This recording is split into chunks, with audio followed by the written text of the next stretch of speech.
Day of the Diesels.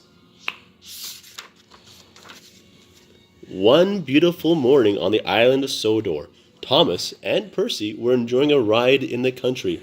Suddenly, they saw black smoke in the sky. They raced to find out what was the matter.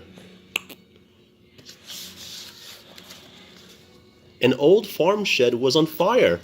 Percy and Thomas let firefighters take buckets of water from their tanks to put out the blaze, but it was slow work.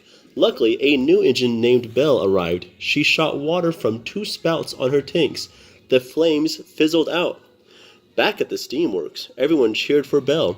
"Thank you," she peeped, "but I'm not a real fire engine. You need Flynn at the fire engine. He's fast and fearless. He's a real hero." The next day, Thomas took Belle on a tour of the island of Sodor. They forgot to invite Percy. He felt left out and very alone.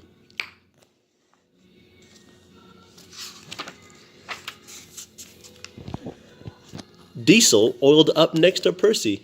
He invited Percy to visit the Diesel Works. "You'll be our special guest," he hissed. Steamies didn't usually go to the Diesel Works, but Percy wanted friends who had time for him. He wanted to be a special guest.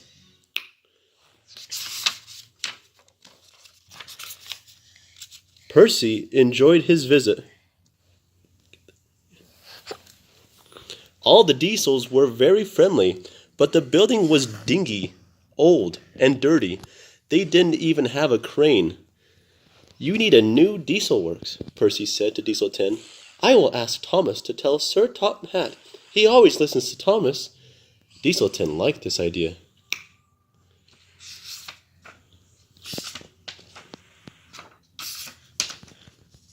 Percy raced back to the Steamworks to tell Thomas about his adventure, but Thomas was too busy to listen. Flynn, the fire engine, had arrived, and Thomas was showing him around Sodor. That night, Percy saw something that really troubled him. Flynn was in Percy's berth at Tidmouth Sheds. Percy decided not to stay where he wasn't wanted. Percy puffed to the Diesel Works. He brought Kevin because he knew the Diesels didn't have a crane. "We'll both be needed at the Diesel Works," Percy peeped. The next morning, Percy told the Steamies where he had been all night. Everyone was amazed. Percy asked Thomas if he could help the Diesels get a new Diesel Works. They chugged off together to talk to Diesel 10.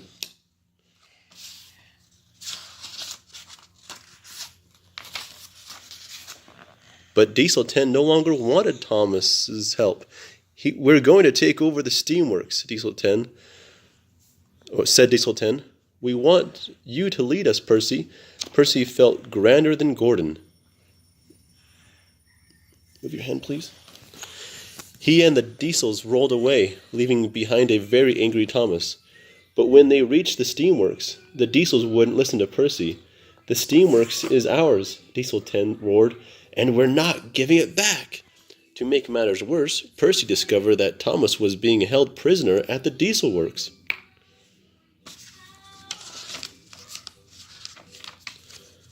Percy hurried to help Thomas as he screeched to a stop. Sparks flew from his wheels. Some oily rags caught fire and flames spread across the Diesel Works. Percy knew he needed Flynn's help. He found the bold red engine, and together they rushed back to the Diesel Works. Flynn put out the fire while Percy saved Thomas. Percy and Thomas then raced to the Steamworks to stop the Diesels. As they rolled along, they collected their friends Belle, Edward, Henry, Gordon, James, Toby, and Emily. They all knew that friends are strongest when they stick together. This is Edward. It might be. Okay, please turn the page. The Diesels were surprised to see the Steamies, but they refused to leave the Steamworks until Sir Topham Hatt had arrived. He was very cross. "Diesel 10, he said sternly, "you have caused confusion and delay on my railway." "It was always my plan to build a new Diesel Works," Sir Topham Hatt explained. "But everything takes time. Now the Diesels and the Steamies must work together to build a new diesel works." Soon, the new diesel works was finished. At the grand opening, the Diesels beamed and the Steamies peeped proudly. Everyone was happy, especially Percy and Thomas. They were best friends again. The end.